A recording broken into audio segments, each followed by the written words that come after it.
TRS dream productions banner లో సుధాకర్ పాణి making లో తెరకెక్కిన క్రైమ్ థ్రిల్లర్ సీమంతం. ఈ చిత్రం ప్రశాంత్ టాటా నిర్మాణంలో గాయత్రి సౌమ్య గుడిసేవ సహ నిర్మాతగా తెరకెక్కింది. ఈ సినిమా నవంబర్ 14న థియేటర్స్ లో విడుదల కానుంది.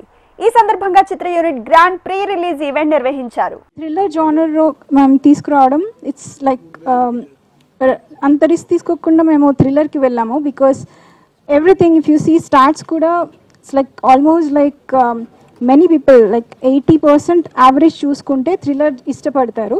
So this is that genre and it's going to be different. మేము డిఫరెంట్గా ట్రై చేసాము, డిఫరెంట్గా తీసాము. అండ్ సిన్స్ వీఆర్ ఐటీ మేము ప్రమోషన్లో మీరు విన్న you can go through our Instagram videos. We have used AI for the promotional music.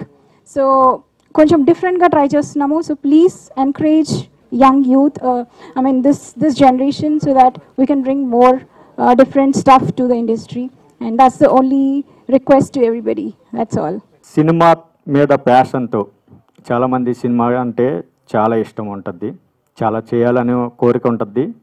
ఆ కోరికతో బలమైన కోరికతో ఉన్నాను, కానీ అవకాశాలు దొరకలేదు. కానీ నెరవేర్చుకోవాలనే తపన, ఆ తపనతో ఈ మూవీని స్టార్ట్ చేసాం. వితిన్ 1 year నవంబర్ 15, 2024లో స్టార్ట్ చేసాం. నవంబర్ 14, 2025లో మీ ముందుకు వస్తుంది సీమంతం. నాకు ఎవరైనా ఫ్రెండ్ ఉన్నారంటే 10 ఏళ్ళ నుంచి నాకు అమరండి. సరేనండి, ఇలా షూటింగ్ మాకు ఫస్ట్ నుంచి కిలాడి, రాక్షసుడు, కిలాడి వీటన్నిటికీ నాకు బాగా తిరిగేవాళ్ళని. నేను సినిమా చేస్తున్నానంటే పెద్ద టెక్నీషియన్ కదా, పెద్ద పేమెంట్లు ఉంటాయి చాలా మేము అన్నాడు. నీకెందుకు నీకు సినిమా చేసి పెడతాను, అంతే, నువ్వు ఇస్తావా ఇవా నేను అడగను, నీకోసం చేసి పెడతా అన్నాడు. నా కోసం అసలు ఎంత కష్టపడ్డాడంటే ఫస్ట్ ఆఫ్ ఆల్ ఈ సినిమాకి ఇంతే ఉండాలి, ఈ కట్టు ఇలానే ఉండాలి, చాలా నేర్పించాడండి నాకు. చాలా చాలా బాగా వచ్చింది. నవంబర్ 14న అందరూ థియేటర్కి వెళ్ళి చూడండి. నేను ఎందుకు చూడమన్నానంటే ఇప్పుడు ట్రైలర్కు మామూలుగా నన్ను ఆఫ్టర్నూనే వదిలేసామండి. ఎందుకు వేసామంటే ఇక్కడ సౌండింగ్తో చూస్తే ఎంత బాగుంటుంది అనే దానికే